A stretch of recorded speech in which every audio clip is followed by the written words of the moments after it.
I now again deem it an honor to welcome Braj Kishor Gupta to attend to the topic that is towards the conquest.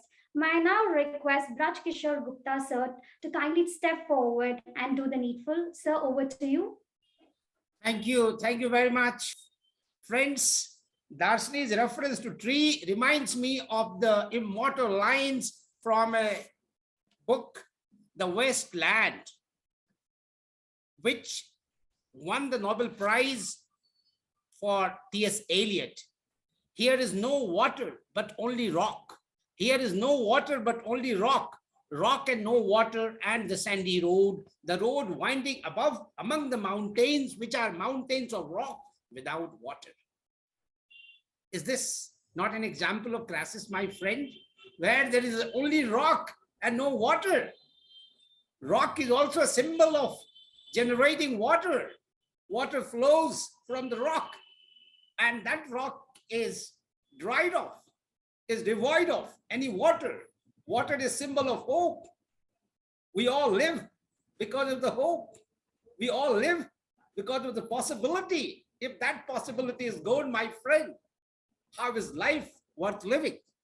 So friends, today I want all of you to deliberate to understand a couple of things. The moment we say crisis, what comes to your mind?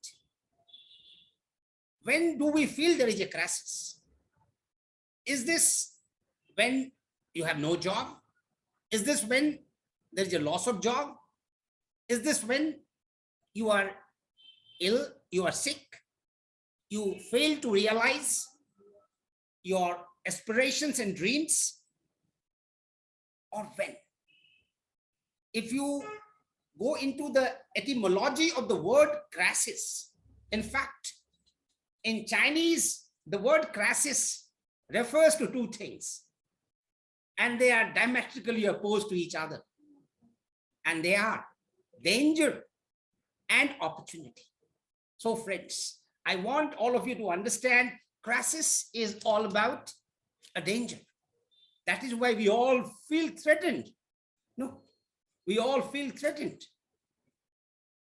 So Darshini rightly said, crisis or a situation which you find not able to surmount or to give it a befitting treatment, that is a crisis.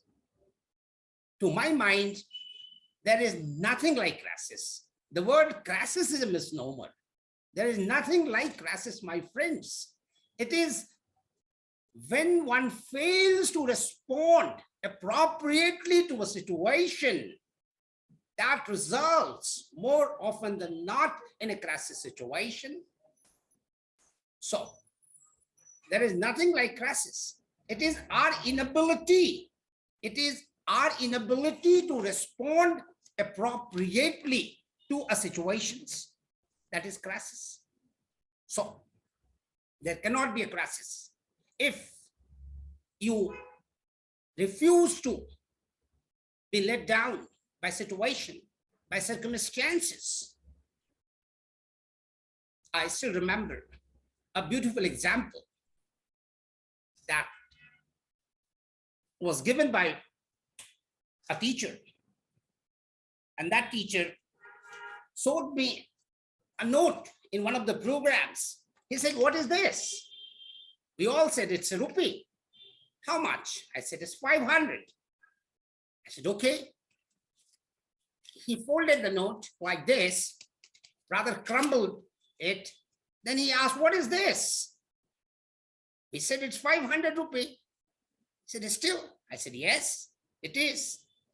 Then he further, ill-treated it. It deserves better treatment, right? No, like this. And then he said, "What is this?" We all said, "It's 500 rupee. My friends, I want to ask you a question. Did the value of this note go down because of the ill treatment meted out to this note? Tell me, if the value of a man-made note cannot go down, how can your value go down? Simply because Miss Darshini Jacob was treated in a manner which was not befitting her dignity. Did her grace go down? Did her value go down, my friends? That was a disgrace to humanity. Not at all to Miss Darshini Jacob. That strengthened her spirit. She came out with greater strength, with greater energy, with greater vision to share her story of emancipation, my friends. Therefore, we must understand, I agree with Miss Darshini Jacob, there is nothing like crisis, my friends. It's all in your mind, my friends. You must understand. And that is Tattvamasi, that thou art, that thou art. You are the spark of divine. You are the symbol of divine, my friends. Every religion gives you abundance, gives you power, which cannot be measured. It is beyond measurement. There's no yardstick to decide and determine how much you have, how much you are capable of achieving in life, my friends. So the first point that I want you to understand, there is nothing like crisis. It's a difficult situation. It's a hard time, no doubt, because you find it difficult to manage at the outset.